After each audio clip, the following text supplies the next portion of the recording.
Number 2, A, what is the atomic number of an element? Well, simply put, it's the number of protons in that element. B, what is the mass number of an isotope? The mass number, okay, note, in A, we were talking about the atomic number, and in B, we're talking about the mass number.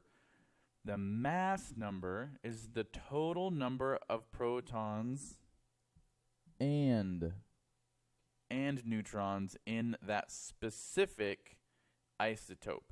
And because you're counting the number of protons and neutrons there, mass number is never going to be a decimal. And neither is atomic number, because again, you're just counting the number of protons, or you're counting the number of protons and neutrons. So it's always going to be a whole number.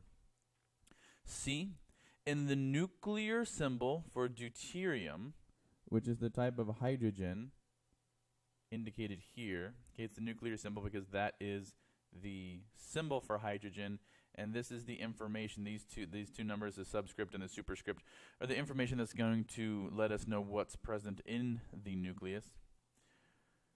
But in the nuclear symbol for deuterium, okay, identify the atomic number and the mass number.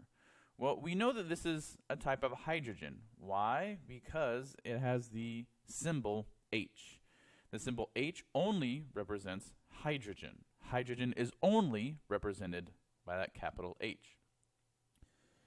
Because we know this is hydrogen, we can look at the periodic table and we see that hydrogen has an atomic number of 1.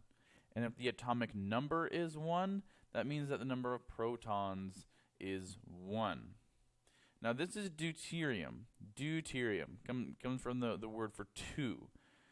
The reason that this is an isotope of hydrogen is because it actually has 1 neutron as well in the nucleus.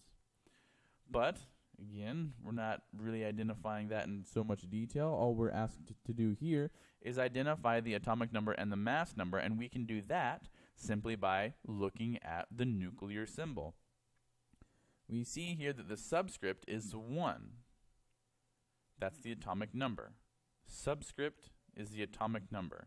If you're ever curious about that, find H here, find H here. Oh, look, they're the same numbers. And we know that the number on the top of the periodic table is the atomic number. Boom, that's the atomic number of 1.